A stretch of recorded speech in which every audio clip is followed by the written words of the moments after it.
Comunista chora com o meu livro, parte 1, livro do Thiago Braga, do Brasão de Armas. O comunismo, ele não praticou as maiores barbaridades, não. Ele tem um papel positivo, um papel emancipador. Veja, foi a gente que derrotou o nazismo, né? O comunismo, ele não praticou as maiores barbaridades, não. Ele tem um papel positivo, um papel emancipador. Veja, foi a gente que derrotou o nazismo, né? A gente derrotou os nazistas?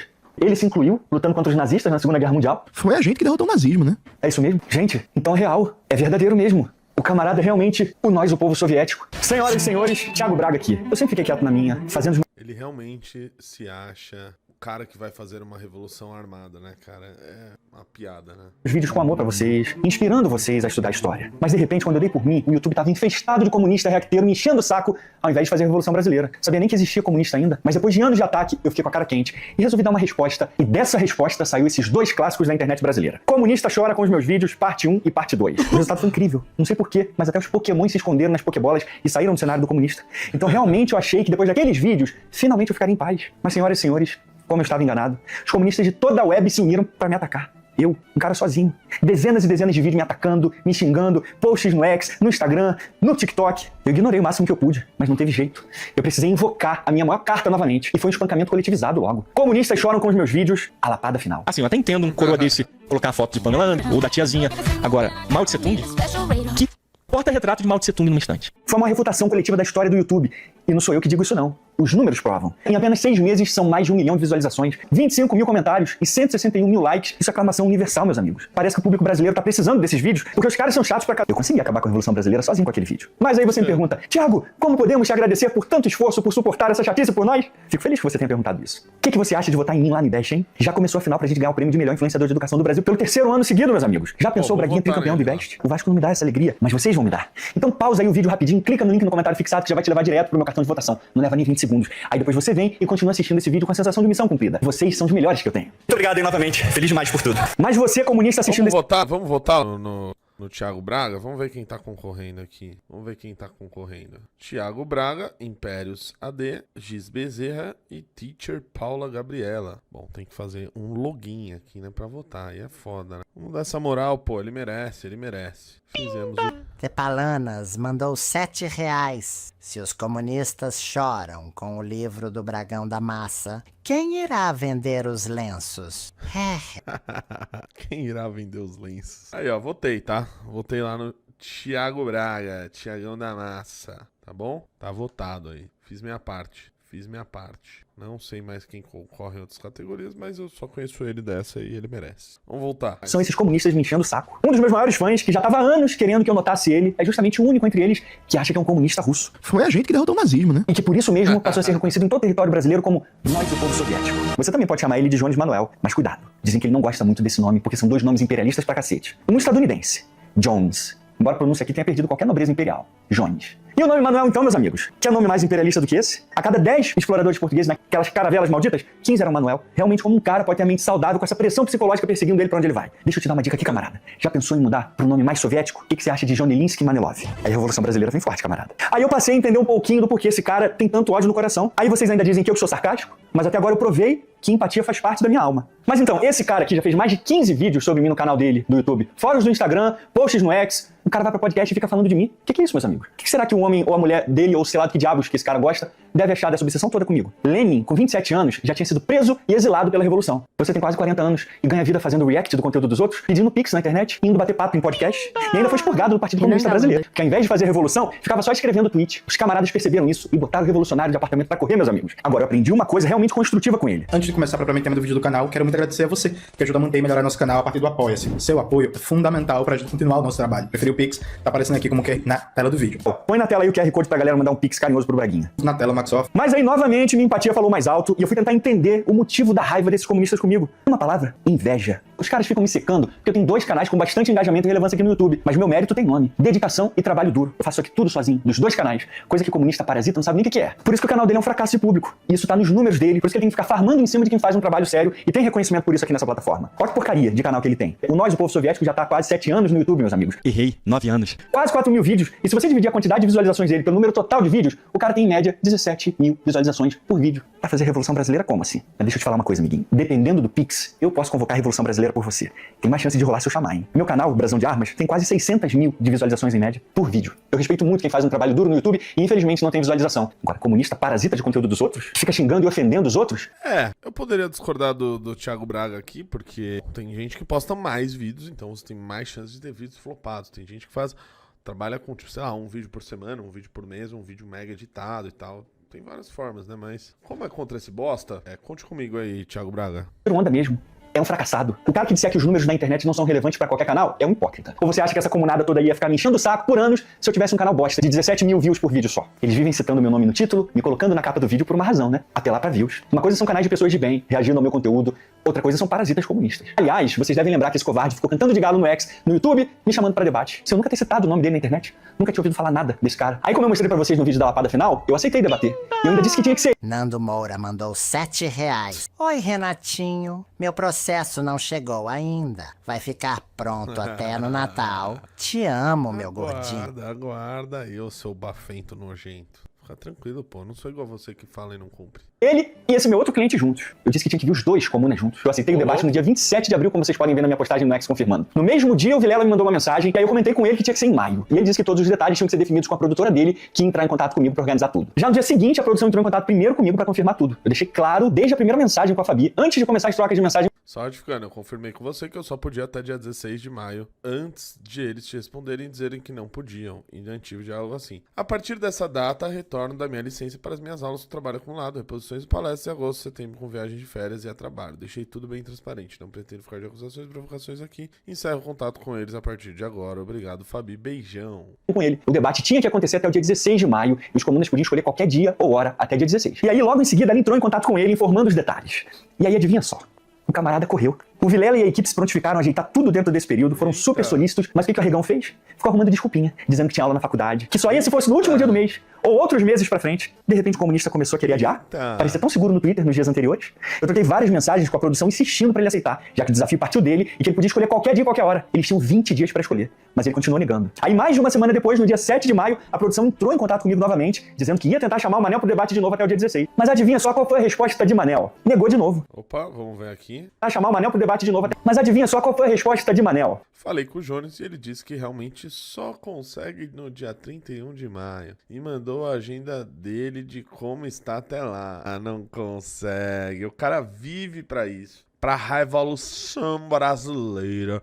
Olha seus tarados de Kiev do caralho. Eu só posso dia 31, porque apesar de eu viver pra fazer essa revolução do caralho, desses nazis fascistoides e proto-fascistoides do caralho. Digite 1 se você gostou, digite 2 se não gostou. Negou de novo. Tava com a agenda cheia. Um comunista? Ocupado? Algo de errado não está certo aí. Vocês já viram alguém desafiar outra pessoa e peidar assim? Do nada, o comunista toma a iniciativa maluca de me desafiar publicamente pra debater. Faz um monte de post e vídeos sem eu nunca ter falado dele na minha vida. Aí quando eu aceito o debate... Tara de Kiev mandou R$7. Tara de Kiev. Renato Lanches, como ficará a composição para deputados estaduais e federais da missão? VC vem como? Eu serei candidato a deputado estadual por São Paulo, rapaziada. O Guto e o Kim vão a federal e eu vou concorrer a deputado estadual, tá bom? Então eu conto com a ajuda de vocês, tá? Conto com a ajuda de vocês, seus nasos fascistoides de merda. Veja. O cara fica negando e adiando o debate, dizendo que tá muito ocupado. Eu não dei só um dia, 2 dias, 3 dias ou 5 dias, não. Eu aceitei dia 27 de abril e ele teve até o dia 16 de maio pra escolher qualquer dia e hora. Então vê se aprende. Se você toma iniciativa pra chamar alguém pra debater, você tem que estar disposto a se encaixar na agenda que a pessoa oferece. Inclusive eu deixei as condições do debate todas a favor dele. O cara desafiou, eu aceitei. Dei mais de 2 semanas pra ele escolher qualquer dia e hora. A equipe do Vilela apoiou fazer totalmente nesse período. Era um 2 contra 1. E eu ainda escolhi um tema de interesse dele, porque ele disse que queria desmascarar meu livro. E na época eu já tinha 1.800.000 seguidores no YouTube e ele tinha menos de 400.000. Eu era 3 ou 4 vezes maior que ele. E os benefícios desse debate eram só dele. E no final, eu que tinha que me adaptar à agenda dele. O cara já é o imperador da República Soviética Brasileira e ninguém me avisou. Ele se recusou a debater nesses dias, então pra mim o assunto tava encerrado. Eu não sou do estilo de ficar fazendo post e corte infantil dizendo que o cara fugiu e arregou, não. Nem me manifestei sobre isso, o assunto tava encerrado. Aí fui viajar com minha esposa pra comemorar 17 anos de casado. Mas como ele sabia que podia ficar feio demais pra ele, porque ele desafiou e de repente começou a correr, o camarada... A não ser que o Kim vá pra governador, rapaziada. Desculpa esquecer esse ponto aí. A Amanda, ela precisa sair do partido dela. Se ela sair, ela concorrerá ao Senado. Se não conseguir sair do partido... Aproveitou minha ausência e correu pra fazer videozinho, um monte de corte vitimista dizendo que eu que corri, que ele mora longe da faculdade, que viaja várias horas pra faculdade, que é muito ocupado e não ia conseguir debater naqueles dias. Se ele fosse um trabalhador e trabalhasse, eu até entenderia. Mas é só um comunista que pede Pix na internet. E o Pix E é financiado por banqueiros.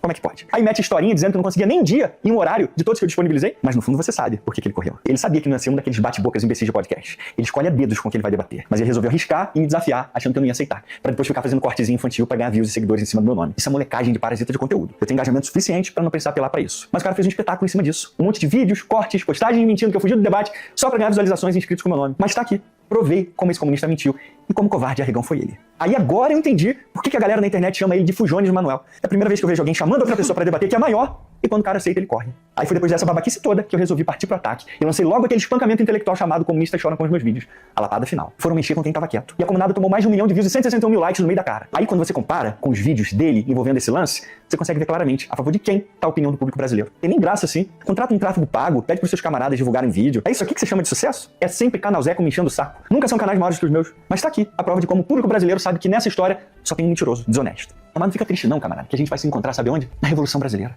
Ou você vai peidar pra fazer Revolução Brasileira também. E já pra dar um aperitivo do que vem pela frente nesse vídeo, eu vou provar pra vocês agora como esse comunista é desesperado por cliques e visualizações. E aí vocês vão ver o nível de baixeza moral desse cara. É o seguinte, vocês lembram que teve um pequeno mal-entendido entre mim e o Pirula ano passado, né? Ele acabou reproduzindo uma acusação de uns amigos dele onde tu bem entender, porra. em uma live, e aí vocês mandaram pra mim, e eu resolvi fazer uma postagem desafiando esses amigos dele pra provarem o que estavam falando sobre mim. E aí levou só uns 2 ou 3 dias e o Pirula me ligou, a gente teve uma conversa muito legal, respeitosa, resolvemos tudo amigavelmente, fiz até uma postagem encerrando o assunto no dia seguinte pra mostrar que De quem que ele fala? O Pirula. Fala, Thiago, só vejo que você tentou ligar. Sou meio relapso com o WhatsApp, como não apareceu o nome nem de cachorro, chegaram abrindo as ligações. Não atendi, apareceu seu bem, esqueci de me dar uma ligada. Ele mesmo me passou. Achei legal, foi uma conversa respeitosa, muitas coisas ficaram esclarecidas. Não tenho nada contra a pessoa dele, tenho muito compromisso com o meu trabalho. A vida segue, sem ressentimento. Tchau. tudo em paz. Mas aí, adivinha só o que aconteceu nesses 3 dias de treta no ar? Esse parasita web comunista aproveitou para farmar em cima da situação. Olha só o que o soviético de Chique Chique teve coragem de fazer para ter cliques e views no vídeo dele. Ele colocou a minha foto e a foto do Pirula na thumb com uma frase entre aspas, representando a fala do Pirula. Thiago Braga é, antes de tudo, um mentiroso, um compulsivo por mentiras. Aí eu te pergunto, será que o Pirula disse isso mesmo de mim? Ou será que o comunista falsificou a frase do Pirula? Eu não vou mostrar aqui o vídeo de resposta do Pirula comentando sobre isso em respeito a ele. Vocês sabem que ele teve um AVC, então o link do vídeo tá na descrição e você pode assistir o vídeo inteiro depois. O título é Esclarecimento e Fim de Treta. Nesse vídeo, inclusive, Pirula também confirma que a gente conversou e tava de boa. Mas o que interessa pra gente tá no minuto 17:05 do vídeo. E aí eu abro aspas aqui pra citar de verdade o que Pirula disse. Deu uns 2 dias, aí veio uma outra turma comentar. Porque os comunistas tinham comentado. Até o Jones fez clickbait. Enfim, eu não gostei da thumbnail que o Jones colocou porque deu a entender coisas diferentes. Mas o comunista falsificou e inventou uma frase que Pirula não disse, só pra ganhar views no vídeo. Quem é o compulsivo por mentiras aqui? Esse é o tipo de gentalha que eu tô respondendo nesse vídeo aqui, infelizmente. Mas não mude de assunto, camarada. O que todos nós queremos saber é, você disse que vai puxar os cabelos dos ministros do STF. Conta pra gente quando que vai ser. Estimular o ódio de praça, quer acordar todo dia, querendo esfolar o patrão. Você quer acordar todo dia, querendo pegar pelos cabelos, cada um daqueles ministros do STF, se puxar pelos não sabe um. Pegar pelo cabelo, cada um daqueles ministros do STF, cada um, presidente da Câmara dos Deputados, presidente do Congresso, tem que odiar, tem que xingar, tem que tirar uma foto de enterrar, tem que cuspir. Falar é fácil, quero ver esse homem pra fazer, né, Xandão? E até agora nada? Será que aconteceu alguma coisa recentemente que está te fazendo hesitar? Mas tudo bem, a gente reconhece que puxar os cabelos dos ministros é complicado mesmo, ia ter que chegar muito perto. Mas você disse que é pra cuspir na cara deles também. E aí, já tem uma data marcada? Não esquece de postar no X e marcar os ministros. Dizem, não sei se é verdade, que pra Revolução Brasileira acontecer só tá faltando isso, camarada. Coragem a gente sabe que você tem, afinal de contas, você foi o único nordestino que matou nazistas na Segunda Guerra Mundial. Foi a gente que derrotou o nazismo, né? Aliás, é triste ver que depois de ter derrotado Hitler junto com seus irmãos russos, o seu próprio povo de Pernambuco, 0,70% dos votos quando você quis ser governador. Desculpa, 0,69. Sinto vergonha do povo brasileiro não dar o devido valor ao nosso veterano de guerra. Aliás, seria legal se esse vídeo chegasse até os ministros do STF, pra eles verem o que o revolucionário do PCBR quer fazer com eles. Compartilhem. Vamos fazer esse vídeo chegar até os ministros. Mas nada disso me motivou tanto a fazer um vídeo dedicado a Manuel Gomes quanto isso aqui. Saca só o título do vídeo do Caba. A teoria do totalitarismo e a falsificação histórica de Thiago Braga. Aqui nesse vídeo ele jura que revelou as falsificações do meu livro. Sim, o meu precioso Mitologia Soviética, os mitos fundadores do comunismo russo, o sucesso de vendas, de avaliação do público. Inclusive, saca só essa capa dura que acabou de ser lançada, uma qualidade fantástica. O link tá no comentário fixado, eu tenho certeza que vocês vão gostar muito. Aqui dentro vocês vão encontrar de forma objetiva, com uma linguagem fácil, os principais mitos que fundaram o comunismo russo e como acabar com essa mentirada propagada por comunistas até hoje. Só que aí eu fiquei curioso mesmo pra saber o que ele ia falar sobre o meu livro? Que argumento ele ia apresentar pra dizer que o meu livro é uma falsificação histórica e que eu não tenho metodologia de pesquisa? E sabe por que eu fiquei curioso? Porque eu tive a honra de ter 3 dos 4 capítulos do meu livro lidos e comentados pessoalmente por 3 renomados especialistas soviéticos do mundo. Os professores Andrea Graziosi, Hiroaki Kuromiya e James Ryan, que eu inclusive disponibilizei as 3 entrevistas com eles em sequência aqui no Brasão de Armas. Foram horas de videoconferências, dezenas de e-mails trocados, recebi diversas orientações, artigos especializados dos professores. Imagina a alegria quando eu vi as palavras do professor Ryan dizendo que meu livro é bem formado, bem pesquisado e bem escrito. Então foi uma experiência incrível que eu jamais vou esquecer. De qualquer forma, tudo que tá no meu livro é de de minha inteira responsabilidade apenas. Meus mais sinceros agradecimentos aqui aos professores. E aí, aproveitando, eu queria te fazer uma pergunta bem difícil. Por favor, pense com bastante calma antes de responder, tá bom? Quem será que teve mais habilidade e competência para avaliar os capítulos do meu livro? Os 13 especialistas da União Soviética, com dezenas de artigos e livros revisados pelos pares e publicados pelas maiores editoras universitárias e acadêmicas do mundo, e que estiveram pessoalmente nos arquivos russos fazendo seus estudos, ou o soviético de chique-chique? Mas enquanto isso, eu queria desabafar com vocês uma coisa que eu... Rapaz, velho, nossa.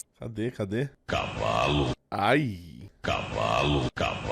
Muna disse que me deixou muito triste. Você poderia me ouvir, por favor? Ele disse que eu sou um mentiroso, que eu menti sobre a editora do meu livro, porque eu disse que a editora Dialética era uma editora acadêmica e respeitada nacionalmente. Olha aqui, ele expondo a minha mentira pra todo mundo ver. Ele, tanto na entrevista para o Vilela Inteligência Limitada, como no vídeo dele, ele mente dizendo que a editora Dialética é uma editora acadêmica respeitada. Bota aí, Maxwell, por favor. É o trecho da fala dele em Inteligência Limitada, dizendo que a editora Dialética é uma editora acadêmica e respeitada. É por uma editora acadêmica, a editora Dialética é uma editora muito respeitada. Eu não precisava ter mentido dizendo que a editora Dialética é uma editora acadêmica respeitada. Agora o Manel me pegou na mentira. Não que a gente tenha qualquer motivo pra duvidar dele, mas eu queria confirmar a minha mentira com vocês. Vamos aqui no site da editora Dialética e vamos ver o que eles dizem sobre eles mesmos. Aqui, ó. A editora Dialética é uma das maiores editoras acadêmicas do Brasil. Aqui diz que a excelência internacional e que a qualidade editorial é reforçada pelas parcerias consolidadas com editoras internacionais, como a Oxford University Press, Cambridge University Press e Springer Nature, para tradução e publicação de edições inéditas de livros de notória importância científica e acadêmica. Mas não acreditem no que a própria editora afirma sobre ela mesma, não. Acreditem no nós, o povo soviético. Mas aí, pesquisando um pouquinho mais sobre a editora Dialética, eu descobri uma coisa bombástica. Sabe qual site que confirma que a editora Dialética é uma das maiores editoras acadêmicas do Brasil, exatamente como eu disse? O site oficial do programa de pós-graduação da Universidade Federal de Minas Gerais. Olha que lindo.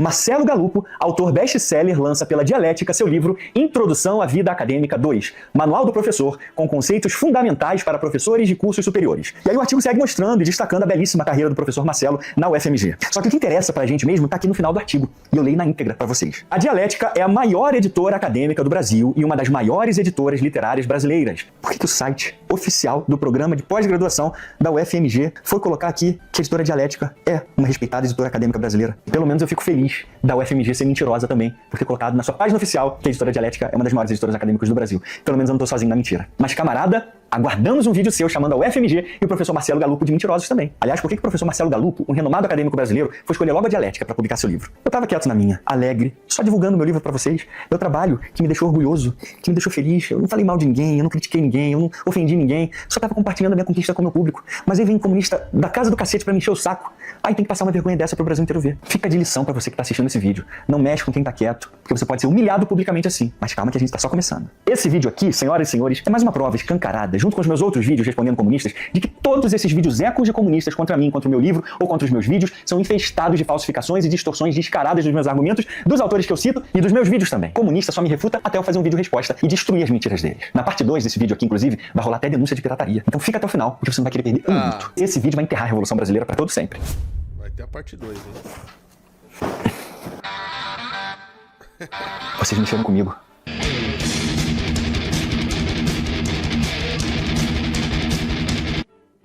O inferno espera.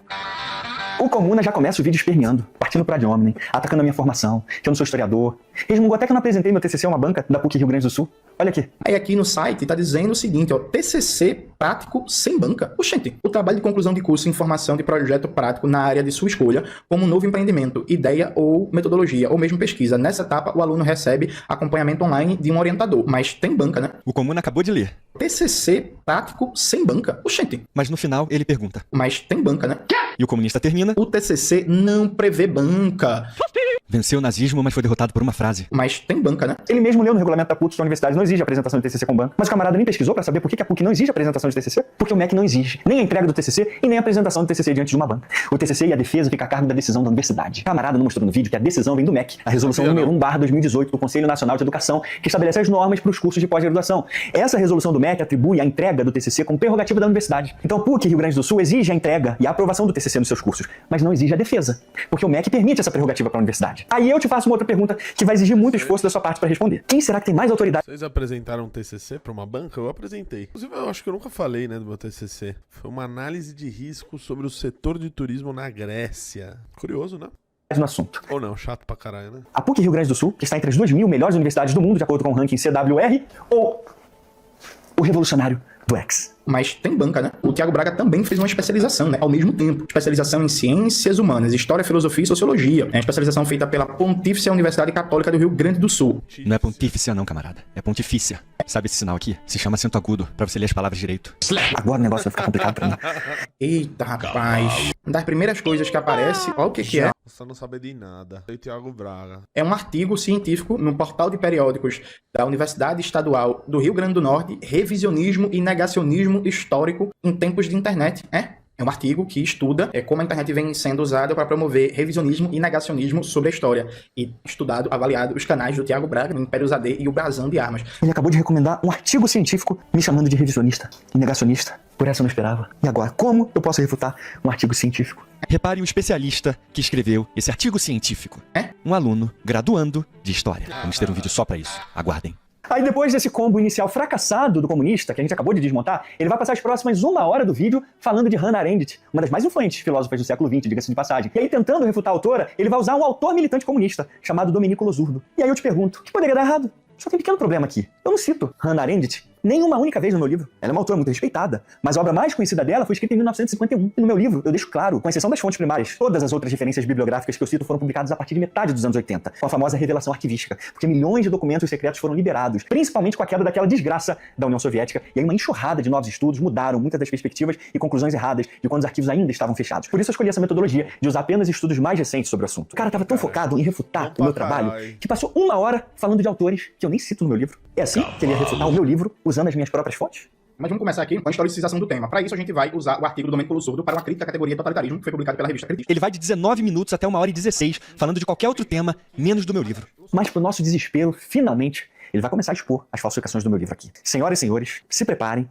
porque vai ser chocante. A gente vai voltar agora para o livro, mas antes da gente entrar diretamente na falsificação de Tiago Braga, eu só quero voltar num ponto com vocês. Veja, no vídeo da semana passada, né, Tiago Braga falsificador que fugiu do debate, eu debato bastante como o Tiago Braga, ele oculta, omite para você a força que tinha o nazismo nas democracias liberal-burguesas ocidentais. Quando os nazistas invadem a Polônia, a Inglaterra e a França, que tinham um pacto de defesa mútua, né, com a Polônia, simplesmente lavaram as mãos, né, simularam uma guerra, mas na prática deixaram a Polônia ser devorada. Presta atenção que agora vai ser divertido. Só que eu fiz isso citando fundamentalmente o livro do professor Paulo Vicentini, né? Livro fantástico, inclusive, mais uma vez, recomendo pra vocês, botem na tela de novo, Maxwell, por favor. Só que eu cometi um vacilo, né? Como são tantas citações e tal, eu já fiz um fichamento, tal, do livro, né? Entre aspas, do Tiago Braga. E aí eu acabei me baseando fundamentalmente no Vicentini, quando eu deveria ter mostrado a partir do próprio livro que o Tiago Braga cita, né? Do Anthony Beevor, A Segunda Guerra Mundial. Coloca o livro aí na tela, Maxwell. Admitiu que vacilou, né, camarada? Porque tava com medo de levar uma resposta brutal no meio dessa cara, né? O cara é tão corretor metodológico dos outros que ele corrigiu o trabalho dos outros citando outro autor que eu não cito no meu livro. Vai vendo a qualidade de pesquisa, nós, o povo soviético. Maxwell, mostra mais uma vez, por favor, na bibliografia do 3º capítulo do livro do Tiago Braga,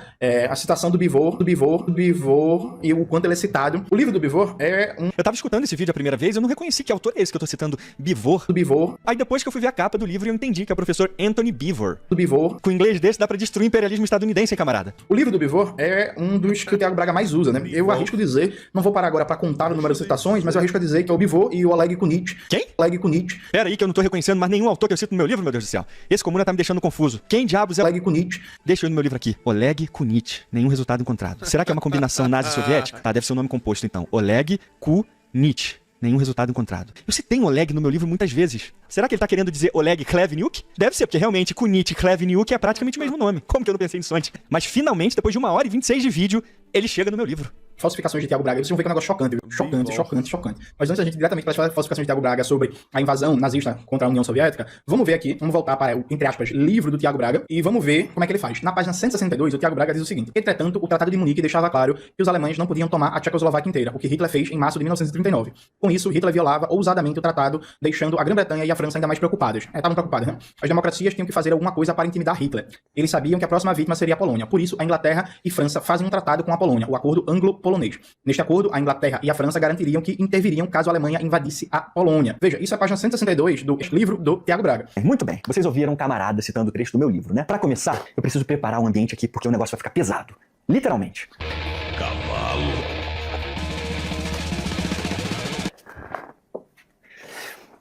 uma das coisas que os comunistas mais morrem de medo. Checar as afirmações deles. E aqui tá uma quantidade respeitável de muitas das fontes que eu usei dentro do meu livro. Muito bem, ele acabou de citar o trecho do meu livro dizendo que tá na página 162. Não sei se ele usou o e-book, mas aqui no livro físico o trecho que ele acabou de citar tá na página 134. Vamos na referência que eu cito aqui na página 134 pra gente checar se eu realmente falsifiquei alguma coisa aqui. As democracias tinham que fazer alguma coisa para intimidar Hitler. Eles sabiam que a próxima vítima seria a Polônia. Por isso, a Inglaterra e França fazem um tratado com a Polônia, o Acordo Anglo-Polonês. Neste acordo, a Inglaterra e a França garantiriam que interviriam caso a Alemanha invadisse a Polônia. Ok, então essa afirmação que ele acabou de citar, eu tô dizendo que tá na página 20 da Segunda Guerra Mundial do professor Anthony Beevor. Vamos checar. Segunda Guerra Mundial do professor Anthony Beevor, uma excelente obra de referência sobre a Segunda Guerra Mundial. A minha argumentação bateu certinha com a do professor Anthony Beevor aqui. Eu cito pra você, pra gente comparar com o meu. A indignação britânica forçou Chamberlain a oferecer garantias à Polônia como uma advertência a Hitler contra as outras invasões. Então já pegamos o comunista na mentira aqui. Tá tudo de acordo com a referência citada. Não tem nenhuma falsificação aqui. Como vocês viram, eu só disse o que o professor Beevor disse. Uma garantia dada pelos britânicos à Polônia. Não botei e nem tirei nada do que o professor disse. Só que aí logo em seguida, ele inventa um outro problema. Que eu passo o capítulo inteiro sem informar você qual foi a postura real da Inglaterra e da França depois que a Polônia foi invadida. E aí para isso ele cita a página 55 do professor Beevor. Olha aí o trecho ele dizendo.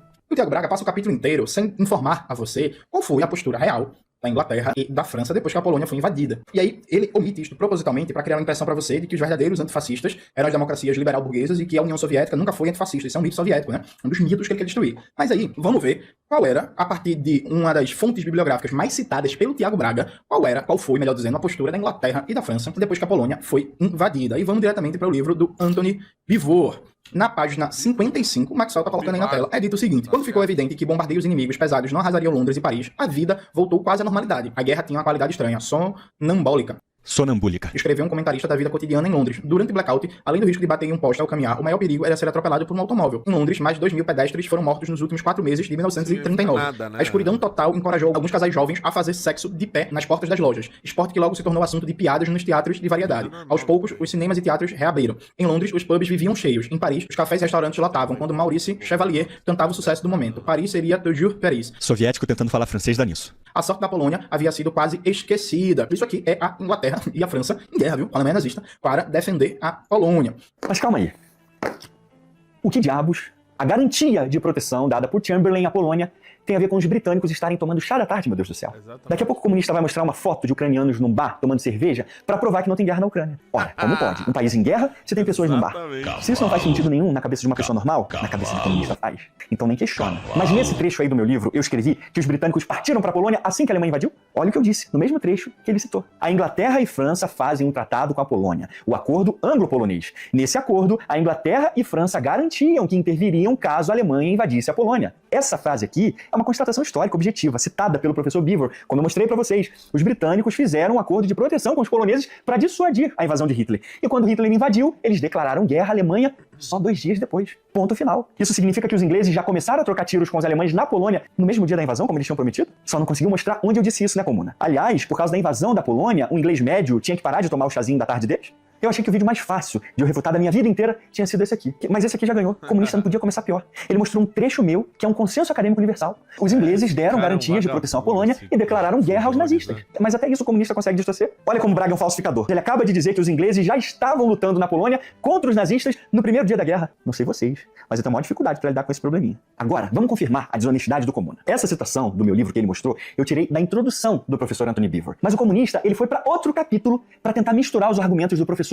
e bagunçar tudo que eu disse. Mas nada que ele tente manipular vai mudar uma verdade muito simples. Que eu disse naquele trecho. Houve uma declaração de guerra formal dos britânicos e franceses só 2 dias depois da invasão da Polônia. E foi isso que eu disse no mesmo trecho que ele citou. Por isso ele tem que ficar pegando trechos soltos para tentar bagunçar a mente de quem tá vendo essa porcaria aqui. Mas eu prometi pra vocês que eu não ia deixar sobrar nada. Então vamos derrubar essa canalice aqui também. O mesmo Anthony Beevor, agora aqui a gente vai trabalhar uma longa citação, é da página 65, do último parágrafo da página 65, até a página 67. Veja o que ele diz. Na França, a atmosfera de realidade persistia. Um correspondente da Reuters, em visita à frente inerte, perguntou aos soldados franceses por que não atiravam contra as tropas alemãs que perambulavam à sua vista. Eles pareceram surpresos. Aí tem um termo em francês que significa eles não são ruins, eles quem, gente? Os nazistas, viu? Os nazistas não são ruins, não. Respondeu um. E se atirarmos, eles atiram de volta. Respondeu o outro. As patrulhas alemãs que sondavam a linha logo perceberam a inaptidão e falta de instinto agressivo da maior parte das formações francesas. E a propaganda alemã continuava a alimentar a ideia de que os britânicos estavam levando os franceses a carregarem o fardo mais pesado da guerra. Ele diz que os soldados franceses estavam inertes, bebendo, fumando. Faz uma citação de um soldado francês que teria dito que os alemães nem eram tão ruins assim. Mas calma aí, camarada. Você esqueceu que é comunista e que foram os comunistas que assinaram um pacto de amizade e fronteira com os nazistas? Os soldados franceses bêbados podiam até achar que Hitler nem era tão ruim assim, mas você lembra que nas assinaturas do pacto de amizade nazi-soviético não tem as assinaturas desses soldados franceses bêbados. Aqui está a assinatura do comissário braço direito de Stalin. Braço direito não, desculpa. Braço extremo esquerdo de Stalin. Viadoslav Molotov. Aqui, ó, comuna. Tá na página 145 do meu livro, ó, de capa dura, lindo. Aqui, ó, as 2 páginas do Tratado de Amizade e Fronteira Germano-Soviético. A assinatura aqui, ó. Tá vendo? Ribbentrop e Molotov. Mas aí é bem capaz do comunista dizer que Molotov é o nome daquele soldado bêbado francês. Mas pensa junto comigo aqui. O que diabos alguns soldados franceses bêbados e desorganizados tem a ver com o trecho que eu cito no meu livro de que os governos inglês e francês declararam guerra aos nazistas? A lógica do argumento do comunista é assim. Está chovendo hoje, logo existe vida em Plutão. Você tem consenso acadêmico universal. Os governos ingleses e franceses foram os primeiros a garantir apoio à Polônia e declarar guerra à Alemanha nazista. Você pode mostrar soldados bêbados mamando um porta-retrato de Hitler. Presta atenção aqui, camarada. Isso não vai mudar a materialização histórica de que foram os ingleses e franceses, e não os soviéticos, os primeiros a declararem guerra a Hitler. Eu sei que dói aí dentro, mas fatos não ligam para os seus sentimentos. Aliás, eu lembrei de uma coisa chocante aqui que ele disse. Vou até repetir para vocês. O Tiago Braga passa o capítulo inteiro sem informar a você qual foi a postura real da Inglaterra e da França depois que a Polônia foi invadida. E aí ele omite isto propositalmente para criar uma impressão para você de que os verdadeiros antifascistas eram as democracias liberal-burguesas e que a União Soviética nunca foi antifascista. Isso é um mito soviético, né? Um dos mitos que ele quer destruir. Eu tô criando a impressão de que os verdadeiros antifascistas eram as democracias liberais e não a União Soviética, né?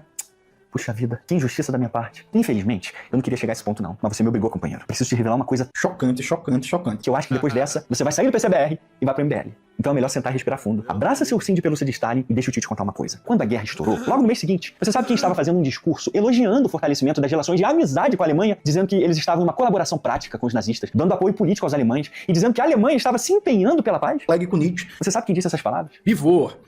Eu sei que dentro de você, esse tipo de declaração fascista só poderia ser dita por Churchill, Roosevelt, Chamberlain, até Mussolini. Sim, esse seria um discurso feito pelo fascista Mussolini, ou até aquele soldado bêbado francês. Mas não, quem disse essas palavras foi o comissário, grande amigo de Stalin e assinante dos pactos de amizade nazi-soviéticos, Vyacheslav Molotov. Vou te dar uns segundos pra você morder a fronha do travesseiro. Mas tem mais, camarada. Engole o choro. Sabe quem, nesse mesmo discurso, estava criticando os ingleses por estarem empenhados em travar guerra contra a Alemanha? O comissário, amigo de Stalin, Vyacheslav Molotov. E sabe quem, nesse mesmo discurso, disse que os ingleses e franceses eram criminosos, isso mesmo, criminosos, por quererem destruir o hitlerismo? Não foi Mussolini, não foi Churchill, não foi aquele soldado bêbado, foi o comissário amigo de Stalin, Molotov.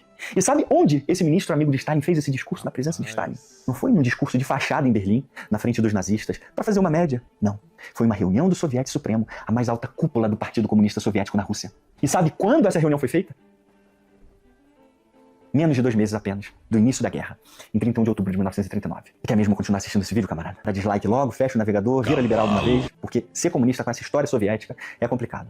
Mas eu falo e eu provo. Eu cito a transcrição desse discurso no meu livro, Mitologia Soviética, aqui na página 155. Ó. E aí eu coloco a referência do professor Dmitry Volkogonov, que é um dos maiores biógrafos de Stalin, ex-general soviético, historiador russo, responsável pela liberação de milhões de documentos secretos, que até hoje infernizam a vida dos comunistas de apartamento. E aí Molotov diz o seguinte, nesse discurso, ó. A Alemanha está na posição de um Estado que se esforça pelo fim rápido da guerra e pela paz. Enquanto a Inglaterra e França, que ontem clamavam contra a agressão, são agora pela continuação do conflito armado e contra a paz. Círculos governantes na Inglaterra e na França tentaram recentemente se apresentar como lutadores pelos direitos democráticos dos povos contra o hitlerismo, com o governo inglês declarando que seu objetivo na guerra era nem mais nem menos a aniquilação do hitlerismo. Não faz o menor sentido, como é também criminoso travar tal guerra para aniquilar o hitlerismo, sob o falso estandarte da luta pela democracia.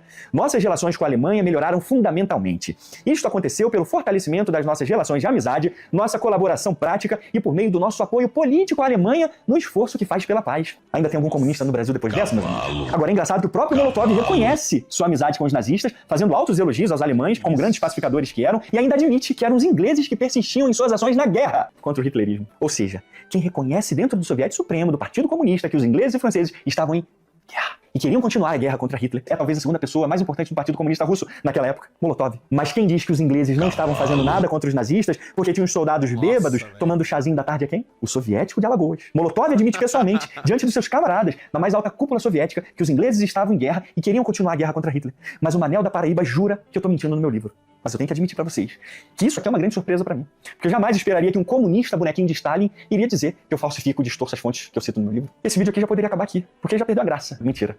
tô me amarrando, desmascarar as mentiras desse comunista, como a gente acabou de fazer sistematicamente aqui. Lembra que ele disse, que eu dou a entender, que no início da guerra, a Inglaterra e a França que eram antifascistas, mas os soviéticos não? Olha de novo aí. Pra criar uma impressão pra você de que os verdadeiros antifascistas eram as democracias liberal-burguesas e que a União Soviética nunca foi antifascista. Isso é um mito soviético, né? Aí, ele cita um trecho do professor Beevor para tentar confirmar a tese dele de que os ingleses e franceses não estavam em guerra, porque estavam tomando chazinho e fazendo sexo no meio da rua. Lembra disso? Beevor, na página 55, o Maxwell tá colocando aí na tela, é dito o seguinte: quando ficou evidente que bombardeios inimigos... Eu já mostrei esse trecho completo antes, não vou mostrar de novo, pelo amor de Deus. Aí ele encerra a citação do professor aqui nessa frase. A sorte da Polônia havia sido quase esquecida. A sorte da Polônia estava quase esquecida. Aí logo em seguida, ele diz que vai fazer uma citação longa e pula da página 55 para a página 65, que vai de 1h21 até 1h24 do vídeo. Ele passa 4 minutos lendo o texto na tela só para dizer que os soldados franceses estavam bêbados, desacreditados, sem forças, apáticos, sentimento derrotista. Alguém dá o prêmio Nobel do óbvio para ele, que ele acabou de descobrir que a França foi derrotada pela Alemanha. Só faltou ele mostrar onde eu disse que a França estava dando um pau nos nazistas. Mas deixa eu te perguntar uma coisa, o que você acha? Será que o professor Beevor concorda com ele de que apesar das falhas militares, os ingleses e franceses não estavam lutando contra os nazistas quando a guerra começou? Lembra que eu acabei de mostrar pra vocês que ele pulou 10 páginas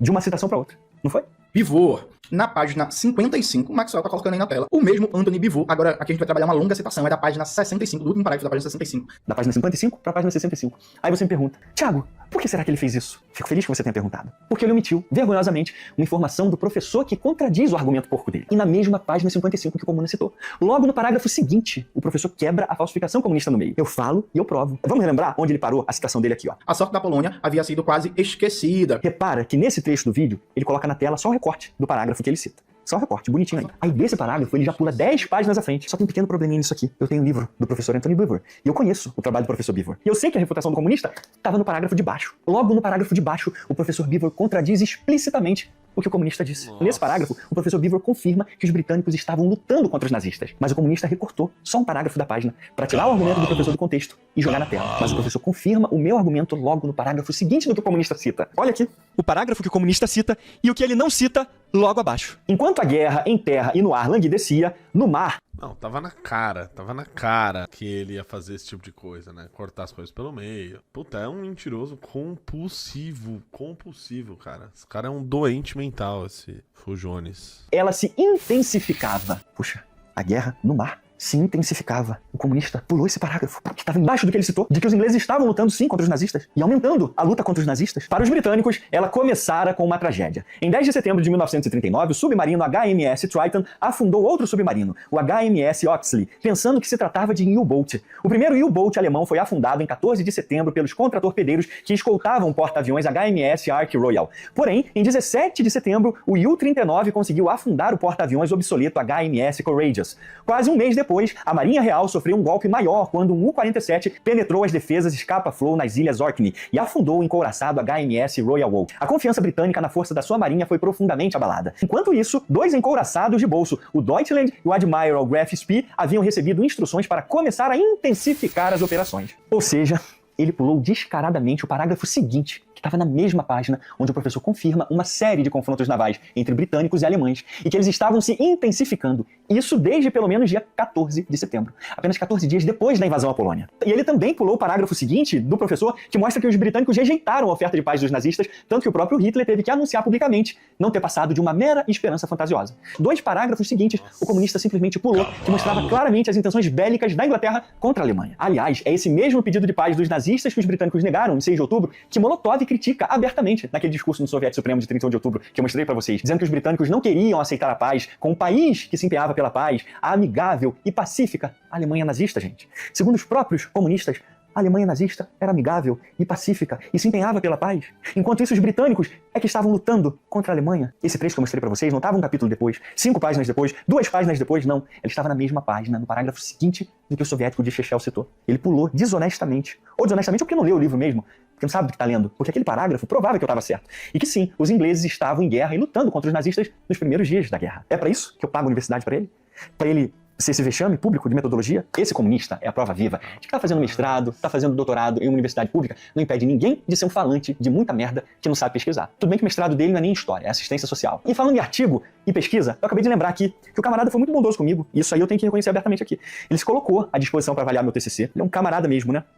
Mas aí depois desse show de horrores que a gente acabou de ver aqui, eu tô até apavorado de imaginar que o camarada oriente alguém. Imagina, a porcaria de trabalho que não vai sair. O comunista não sabe nem chegar às fontes, não lê as fontes, e ainda paga de intelectual querendo corrigir o trabalho dos outros. Se eu tivesse que escolher entre o camarada aí e a irmã Lourdes do posto de saúde aqui do bairro, eu escolheria a irmã Lourdes para analisar meu trabalho. Ela com certeza ia chegar às fontes melhor que o camarada aí. Imagina, depois desse esculacho aqui, um aluno tem que ter muita coragem para colocar Manuel Gomes como orientador do TCC dele. Mas já que a pirraça do comunista nesse vídeo é o meu livro, eu tenho prazer de informar a todos vocês que o meu livro foi lido e avaliado por 3 dos mais respeitados especialistas na história soviética do mundo: o professor Andrea Graziosi, Hiroaki Kuromiya e James Ryan. Eu tive horas de entrevistas por videoconferência com eles, dezenas de e-mails trocados, recomendações de livros e artigos, e o mais maravilhoso de tudo, os professores bondosamente leram e comentaram 3 dos 4 capítulos do meu livro. O professor James Ryan, o capítulo sobre a Guerra Civil Russa; o professor Hiroaki Kuromiya leu e comentou o capítulo 3 sobre o Pacto Nazi-Soviético, justamente o pacto que o comunista está fazendo pirraça nesse vídeo; e o professor Andrea Graziosi também avaliou o epílogo do livro, onde eu mostro as origens e os efeitos do terror soviético deflagrados por Lenin e Stalin. Aí imagina a minha alegria quando eu recebi esses e-mails dos professores, depois deles terem lido os capítulos do meu livro. Olha só que coisa linda. Começando pela avaliação do professor James Ryan, doutor pela Universidade de Cardiff, especialista na União Soviética, autor de uma das obras mais respeitadas sobre as origens ideológicas do terror soviético. O professor James Ryan foi dentro dos arquivos soviéticos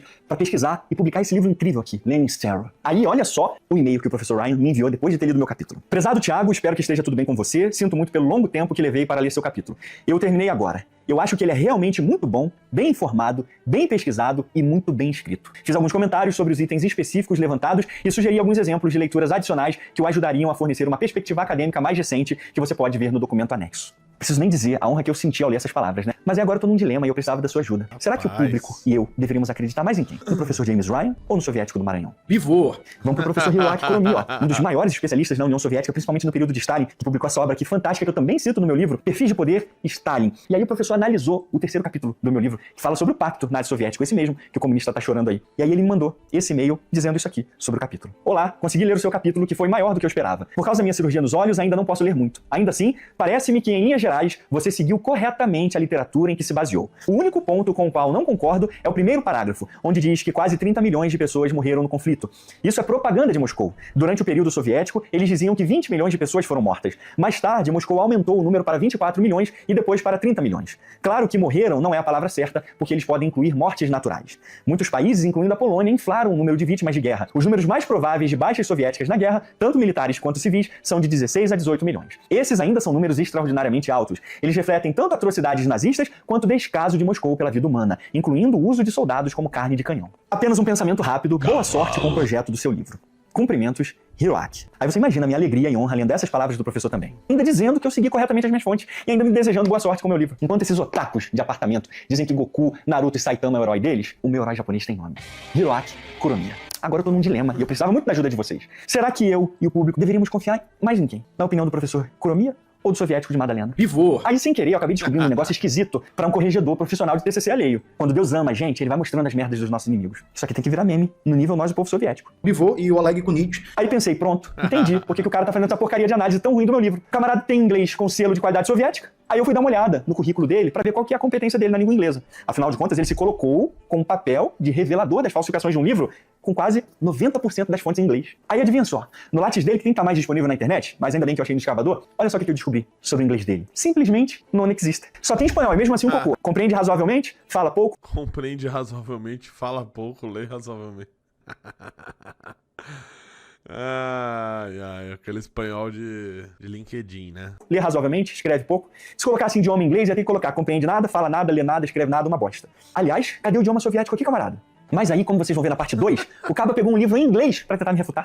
É mole? E aí você imagina a diarreia verbal que não saiu. Aguardem. Ou então, a equipe dele que lê e traduz os textos, e aí ele só lê, porque ele fica olhando pra baixo o tempo todo nos vídeos. Ó, ele não olha pra câmera não, só olha pra baixo o tempo todo nos vídeos. Pivô e o Oleg Kunitz. Ah, Thiago, como que você sabe que ele é essa porcaria toda no inglês? Que ele mesmo admitiu. É uma porcaria no inglês. Olha esse post aqui, dele próprio no X. É muito engraçado a galera mandar mensagem em inglês, pressupondo que tem obrigação de saber a língua. Embora entenda uma ou outra coisa, será que ele entende The Books on the Table? Honestamente, nem leio. O pressuposto é a pessoa, no mínimo, usar o Google Tradutor pra escrever em português. Imagina o cara pagar de intelectualmente superior aos outros e que vai corrigir a desonestidade dos outros, que citam trabalhos em inglês, mas o cara só lê uma ou outra coisa em inglês e ainda admite isso publicamente. O Google Tradutor deveria patrocinar a Revolução Brasileira depois dessa, hein? E ele continua. Mas inglês é a língua universal. Sou brasileiro e só tenho a obrigação de saber ler em português. O resto é bônus. Para um cara que se coloca no papel de refutar o meu livro, isso aqui é um probleminha tão grande. É porque assim, a gente sabe que comunista detesta matemática, porque é uma ciência exata. E aí não dá pra distorcer, mas vamos fazer uma conta rápida aqui. O meu livro, Mitologia Soviética, tem 105 referências bibliográficas de alta qualidade acadêmica, todas revisadas pelos pares e publicadas nas maiores revistas acadêmicas e universitárias do mundo. Dessas 105 fontes, só 15 estão em língua portuguesa. As outras 90 estão todas em inglês. Isso significa que mais de 85% das referências bibliográficas do meu livro estão em uma língua que o comunista não lê e não entende. E vai refutar como? O meu livro. Mas me lembra que quem mesmo foi a público me chamar de mentiroso e dizer que ia revelar as falsificações do meu livro? O incrível cara que lê uma ou outra coisa em inglês. Isso aqui só pode ser piada. Esse cara deve ser algum infiltrado da CIA pra acabar com o comunismo brasileiro. Foi até expulso do Partido Comunista Brasileiro. Vai vendo aí.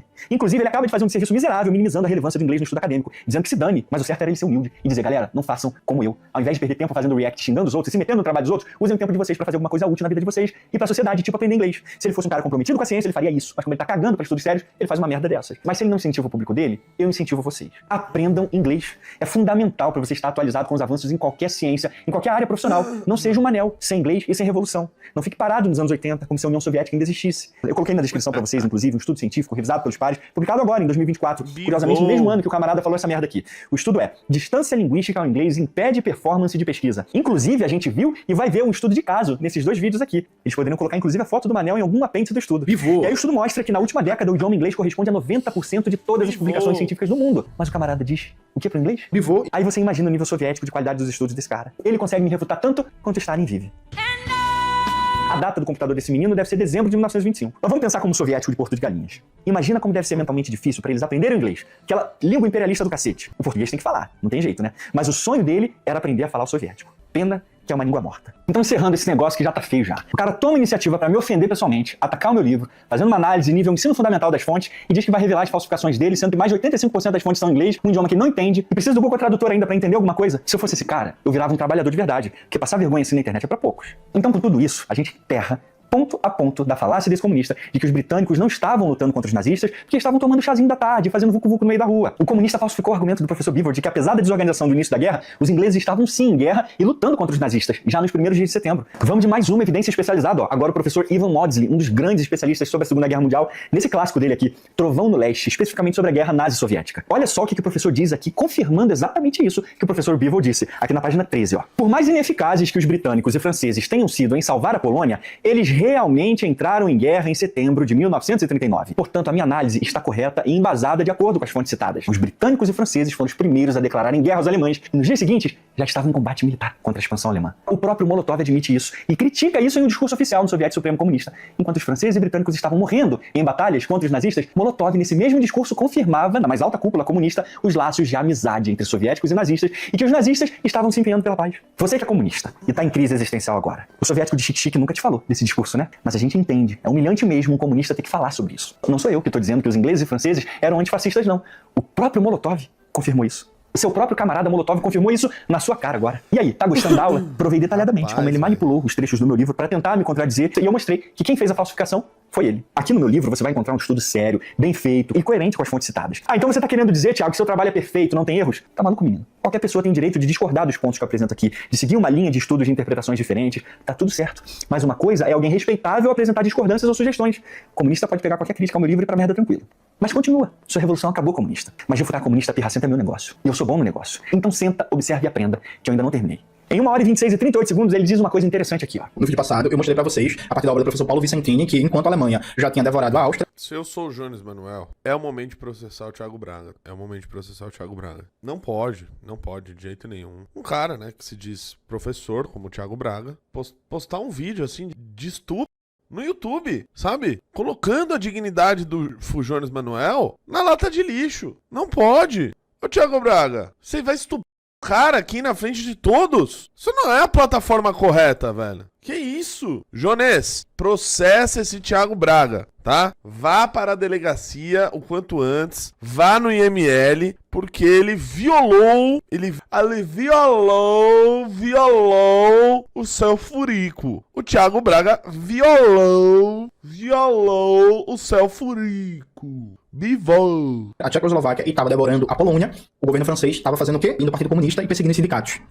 Lutar contra nazistas? Não vamos perseguir sindicato, pô. Vamos aqui fechar o sindicato dos metalúrgicos, vamos fechar o sindicato dos têxteis, vamos fechar o jornal operário, vamos prender socialista, prender comunista. Tem dois problemas aí, camarada. Primeiro, você não disse que ia me refutar usando as minhas próprias fontes? Tá citando Paulo Vincentini por quê? Se eu não citei o professor nenhuma vez no meu livro. Citar um autor que eu não citei no meu livro não é me refutar com as minhas próprias fontes, camarada. Tá ficando cada vez mais feio isso aí, hein? Segundo problema, o governo francês estava perseguindo os sindicatos, né? O governo francês feio. Isso não se faz. Mas você esqueceu de dizer uma coisa pro seu público, e que é mostrar sua honestidade. Enquanto os franceses estavam perseguindo os sindicatos, Stalin estava reganhando os dentes podres numa foto ao lado de um nazista, assinando um pacto secreto de amizade dividindo a Polônia e o leste europeu no meio, cacete. Aí você tá dizendo que os feios eram os franceses perseguindo sindicatos. Não esquece que enquanto os britânicos estavam lutando contra os nazistas, Molotov fazia um discurso no Soviético Supremo criticando os britânicos e franceses por serem anti-hitleristas. Lembra sempre disso, antes de falar qualquer coisa contra os ingleses e franceses. E agora? Você vai contradizer Molotov, dizendo que os franceses estavam só perseguindo os sindicatos e não lutando contra os nazistas? Assim fica difícil criticar qualquer erro dos franceses enquanto Molotov assinava o pacto oficial de amizade com os nazistas. Olha a cópia do pacto aqui, ó. Amizade no título. Ratificado no artigo 4 ainda do pacto. Mas eu entendo que ele não está preocupado com estudo historiográfico sério. Ele é só um propagandista comunista fazendo o papel dele. Ele nunca disse que o objetivo dele era estudar a história de verdade. Vocês estão exigindo demais dele. Essa parte aqui é divertida também, ó. Momento teoria da conspiração comunista. E aí, o Anthony Beevor, mais uma vez, ele nunca se propõe a representar para você qual o nível de penetração no Estado francês da simpatia ao nazismo, né? E aqui, assim como o Anthony Beevor não faz, o Thiago Braga também não faz. Então você que assiste os vídeos dele, ou você que lê essa porcaria que ele chama de livro, você simplesmente não tem uma informação fundamental, uma informação não, aliás, né? Um elemento fundamental do quadro histórico, que explica parte da explicação em muitas dimensões do porquê a Alemanha teve vitórias tão fáceis sobre vários países da Europa Ocidental. Falei isso no vídeo passado e eu tô repetindo agora. Vamos falar rapidinho então da queda da França? Ela foi rápida, né? Mas enquanto a França lutava e perdia a guerra contra os nazistas, adivinha quem estava apertando a mão e tirando foto, sorrindo e assinando um pacto de amizade secreto com os nazistas? E é aqui que essa conspiração comunista cai por terra. Mesmo que tivessem elites pró-nazistas na França, o país não se aliou aos nazistas e nem assinaram pactos secretos de amizade antes de serem invadidos, como fez a União Soviética. A França só caiu depois de ser invadida e entrar em guerra com a Alemanha. Enquanto isso, em Moscou... Você não esqueceu de dizer que os franceses não fizeram antes de serem conquistados. Mas ele não vai te contar que de 1939 a 1941 o nazismo foi uma bênção para a União Soviética também. Graças à ajuda e negociação mútua secreta entre os dois regimes, a União Soviética conseguiu invadir e conquistar tantos territórios com a sua máquina de guerra. Novamente, quem diz isso não sou eu, é o próprio Molotov, o maior camarada de Stalin, no seu discurso no Soviético Supremo de 31 de outubro de 1939, que está aqui no meu livro, transcrito para vocês. Isso é o que eu encontrei na internet sobre territórios com a sua máquina de guerra. Novamente, quem diz isso não sou eu, é o próprio Mono, maior camarada de Stalin, no seu discurso no Soviético Supremo de 31 de outubro de 1939. Prolongada. Ouviram a Siri, né? Ela sabe de tudo. Houve um problema. Tente novamente. Cala a boca, Siri. A França caiu rápido, né, camarada?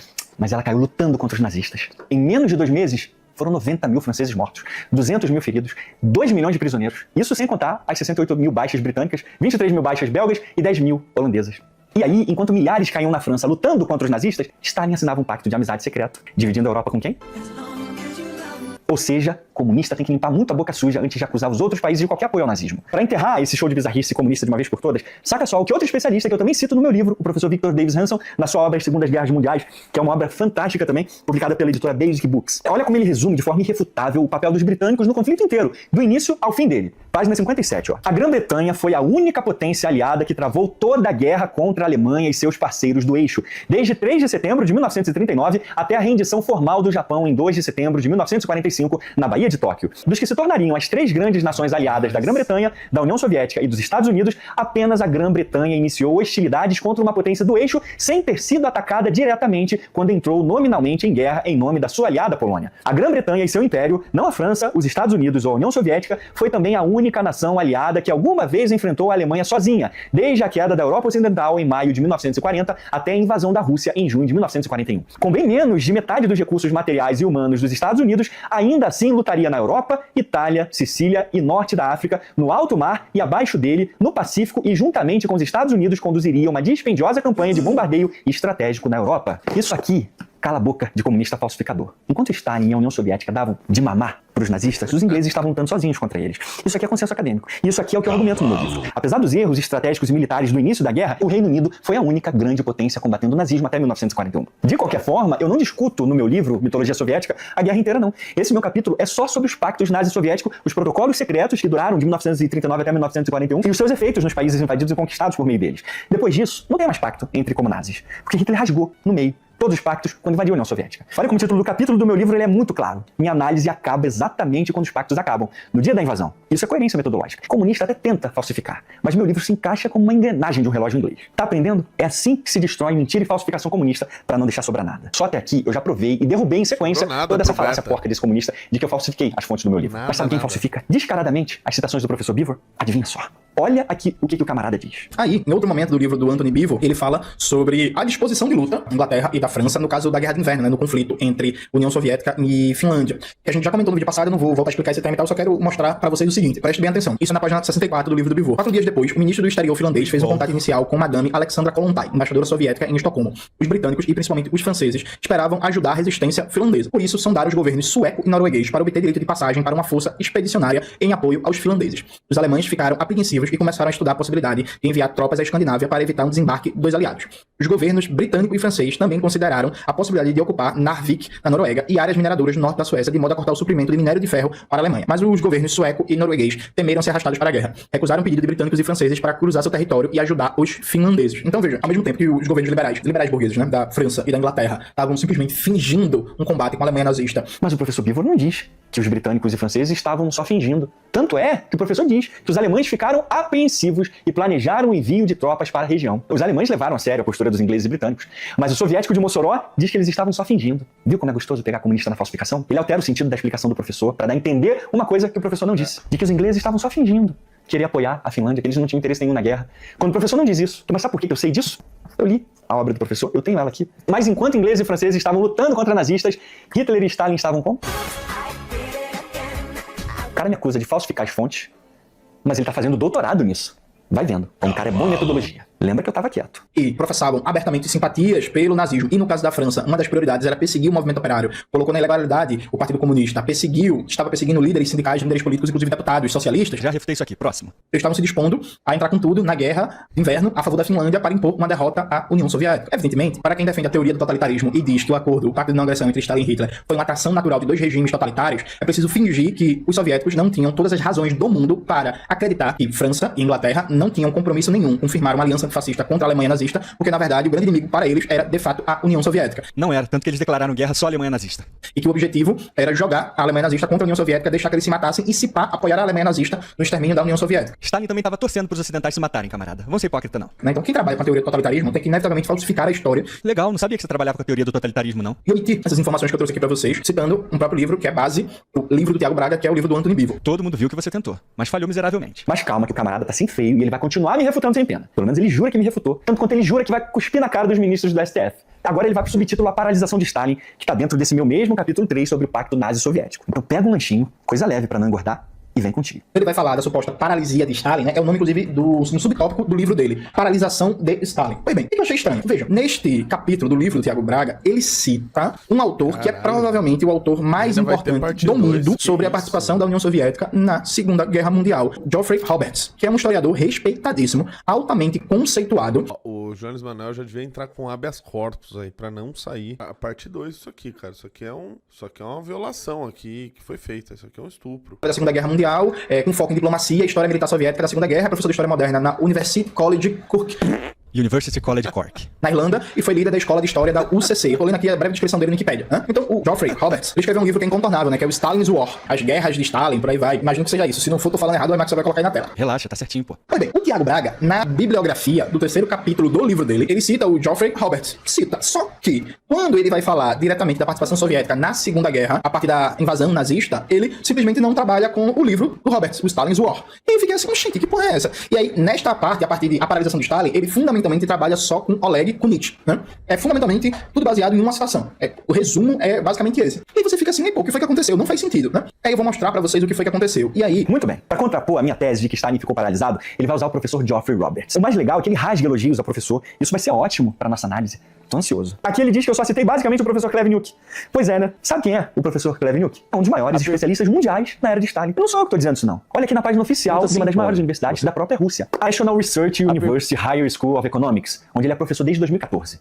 Ele ganhou prêmios pela própria Universidade Russa como melhor professor em 2015, 2018, 2020 e 2024. Só citei ele só. Mas o soviético de Chic-Chic mentiu e falsificou meu trabalho de novo. E aí passa essa vergonha aqui. Agora, lembra do professor Geoffrey Roberts? Ele continua mandando nos elogios aqui. O Geoffrey Roberts, a obra dele, mundialmente respeitada, é mundialmente reconhecida, é o cara que é referendado em todo mundo como um dos principais historiadores da Segunda Guerra Mundial. Finalmente, uma coisa que eu e o Manel concordamos. O professor Geoffrey Roberts é um grande estudioso sobre Stalin e a Segunda Guerra Mundial. E é exatamente por isso que eu também cito o professor Geoffrey Roberts várias vezes no meu livro. Mas o comunista está fazendo pirraça porque eu não citei o professor Geoffrey nesse trecho aqui que ele queria que eu citasse. Quem esse comunista pensa que é? Um soldado de Stalingrado? Eu expus a postura e a paralisação de Stalin até o início da invasão, no momento da quebra dos pactos. Eu não disse que Stalin ficou paralisado a guerra inteira, que foi fraco a guerra inteira, depois ele se recobrou. E ele pode ter sido um grande generalíssimo mesmo, um grande estrategista militar, fundamental para a vitória aliada e soviética também. E sobre essa performance de Stalin durante toda a guerra, eu acho coerente, inclusive, as interpretações do professor Geoffrey. Mas repara que agora, ele não está mais falando em falsificação ou distorção. Agora você tem que citar o autor que eu gosto. Se você não citar aqui nesse trecho, eu faço pirraça no seu trabalho. Olha como esse vídeo dele é uma bagunça. Vai vendo como ele é um exemplo metodológico. Se a gente for citar cada autor que o soviético de apartamento quer, no momento que ele quer, o trabalho vira uma porcaria apologética comunista. Igual esse vídeo que eu acabei de destruir e que o comunista disse que é o melhor vídeo sobre a Guerra da Coreia. Por quê? Porque os autores foram escolhidos e manipulados para fazer apologia descarada ao regime comunista. Mas se você acha que o comunista não poderia passar mais vergonha, não tema. Agora vai ficar muito pior. De 1h40 a 1h46 ele vai citar um trecho grandão do meu livro. Ouçam com atenção e paciência com essa voz chata desse comunista. Então vamos lá, a gente vai começar lendo os trechos do panfletinho do Tiago Braga, né, pra ver como ele coloca a questão. A partir da página 204, né, já começa a mera propaganda ideológica. Por isso, a única estratégia real na mente de Stalin era apaziguar os nazistas, ganhar tempo e torcer para que a situação internacional ficasse de alguma forma favorável. Ele já começa com um absurdo, né? Isso aqui não tem sustentação nenhuma, não tem base nenhuma, mas é isso, né? A questão da narrativa ideológica falsa pros objetivos dele. Posso falar? Baita argumentaço. E com os pactos nazi-soviéticos, Stalin demonstrava de maneira clara como ele não queria a guerra com Hitler. Estava disposto a favorecer a Alemanha com todo tipo de itens e matérias-primas que eles precisavam para continuarem suas guerras no Ocidente. Stalin estava tão crente de seus pactos com nazistas e que Hitler não atacaria, que ele não acreditava nos relatórios e ignorava avisos sobre o avanço nazista. Isso também é uma mentira deslavada. Mas Tá ficando bom dos argumentos, camarada. Tô gostando. A gente pode parar por aqui porque ele só vai praticamente ler os parágrafos inteiros na sequência sobre a paralisia de Stalin. São 10 minutos seguidos só lendo meu livro. Você pode ver o trecho completo do vídeo dele, que vai de 1h40 até 1h50 direto. Então vamos logo para as partes onde ele faz a análise metodologicaça dele sobre esse subtítulo. Atenção nesse trecho aqui, gente. Destaque aqui. O discurso fica a cargo de Molotov. Na versão do discurso que não foi ao público por motivos óbvios e que ficou guardado nos arquivos, Molotov admite que o governo alemão não teve nem uma vez motivo para reclamar que a União Soviética não estivesse cumprindo o acordo. Esse discurso aqui foi editado por Stalin. O Tiago Braga, primeiro que sustenta a narrativa do Stalin paralisado em depressão, ele só não diz uma coisa básica. O discurso lido por Molotov foi editado por Stalin, né? Uma hora antes do discurso ser lido. E, veja, só essa informação já mudava o caráter do fato citado. Aí quando ele termina de citar esse trecho longo, ele vai fazer a análise complexamente metodológica dele. Agora, se preparem que a metodologia é no padrão nós do povo soviético. O Tiago diz assim, ó, seguindo o Oleg Kunitch, que é um livro muito ruim, diga-se de passagem, que é o Tiago, é isso, não fez pesquisa nenhuma, né? Ele pensou assim, eita porra, peguei, ó. O professor Kleveniuk e sua obra são ruins, né? Será que é porque ele expõe abertamente os crimes desumanos de Stalin e isso fica ruim para a propaganda comunista? Aliás, o professor Kleveniuk é tão ruim que uma das maiores universidades da Rússia o premiaram 4 vezes como melhor professor da instituição.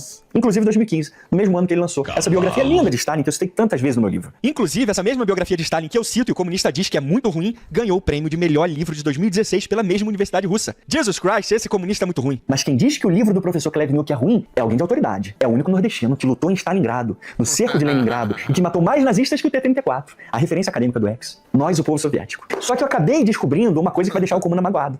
Sabe quem cita o professor Kleveniuk como referência nos seus trabalhos? O mesmo professor e historiador que o comunista tanto elogiou. O professor Geoffrey Roberts. E no mesmo livro que o comunista cita. Olha aqui, ó.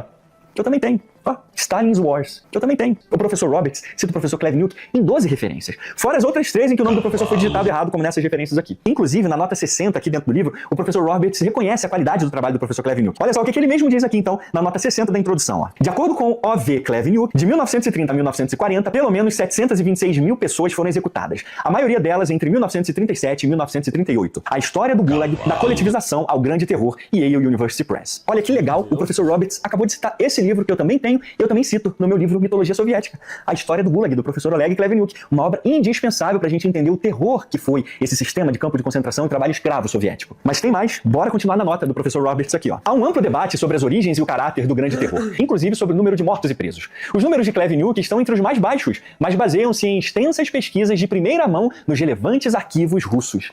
Inclusive, em uma entrevista à Universidade de Yale, agora, em 2024, olha só o que o professor Roberts diz sobre a biografia de Stalin do professor Kleveniuk. Existem biografias muito boas de Stalin. Mais recentemente, as escritas por Stephen Kotkin e Oleg Kleveniuk. Puxa, o professor Roberts dizendo que a biografia de Stalin do professor Kleveniuk, que eu usei e citei no meu livro, é muito boa. Pede licença pra cagar e sai da internet, comunista. Esse é o autor que eu cito no meu livro. É o autor que o comunista chama de ruim, mas que é citado como referência, uma boa referência, pelo próprio autor que o comunista gosta. Eu amo, simplesmente amo fazer comunista passar vergonha. Mas assim, eu tenho que parabenizar o camarada nesse caso, porque ele tem que ter muita coragem pra dizer em público que o trabalho do professor Klevniuk é ruim. Porque a chance dele passar vergonha, tipo essa, era muito grande. Qualquer pessoa que estude minimamente a história soviética já ouviu falar do professor Klevniuk e sabe da relevância dele nos estudos soviéticos. Não tem como falar do professor Klevniuk e não ser esculachado desse jeito. A propósito, eu lembrei de uma outra coisa aqui.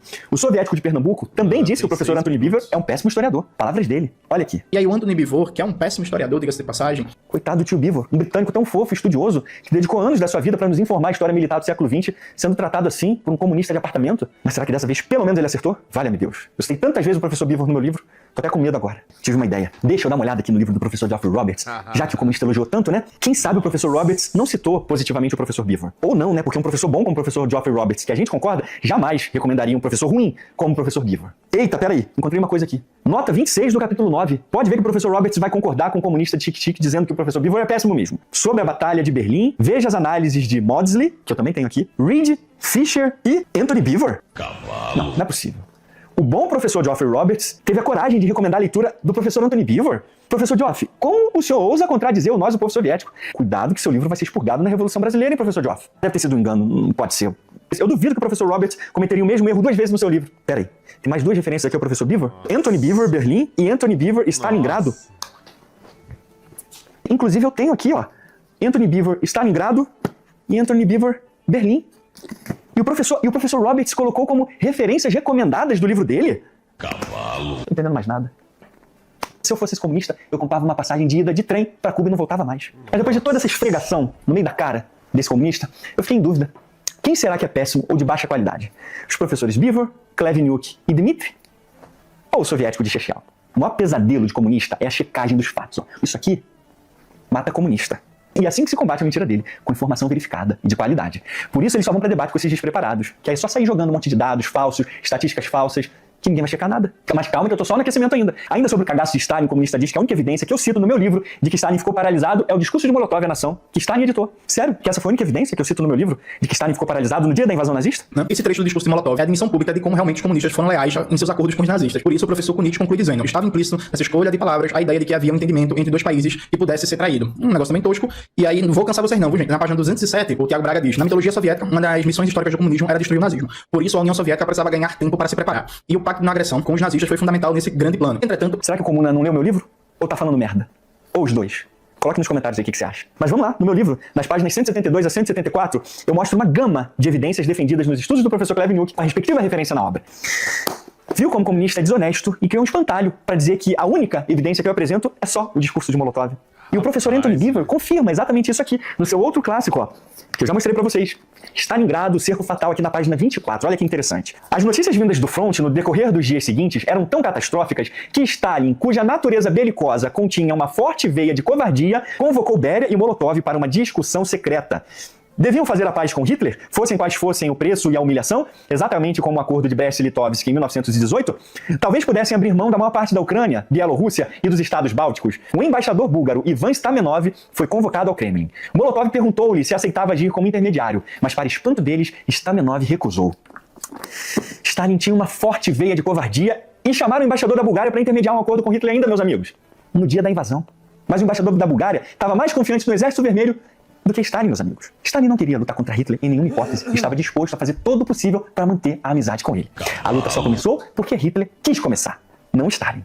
Então aqui, mais uma evidência de como os meus argumentos no livro estão de acordo com grandes autoridades no assunto citadas e referenciadas no meu livro. Portanto, o meu livro, Mitologia Soviética, é um estudo sério, com fontes excelentes, de grande qualidade e uma sólida metodologia de pesquisa. E o comunista é só um falsificador, parasita invejoso.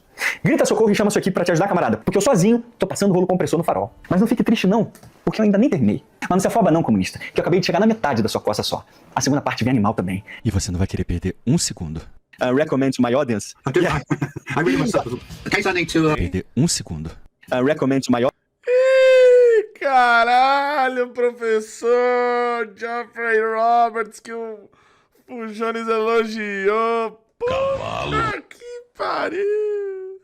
audience. I really must have. In case I need to consult it. Very good. Nossa senhora, velho. Que isso, cara? Que isso, velho? O Jones deveria te processar. Você colocou um vídeo de colocou um vídeo... Que lapada, vou falar, que lapada. Que isso, velho? Que isso, mano? Que isso, velho? Nossa senhora, mano. Sério, ainda vai ter essa parte 2, cara? Nossa, mano, acho que não precisa, velho. Que isso, velho? Que isso? Rapaz. Calma aí, Thiago Braga. Que isso, velho? Mano, precisava, velho. O cara tem família, velho. O cara tem família, mano. A parte 2 vai ser o velório. Está marcado aí o velório de Fujones Manuel, cara. Quando sair o vídeo 2, eu vou reagir aqui também, tá? Tem que ver só se não vão derrubar.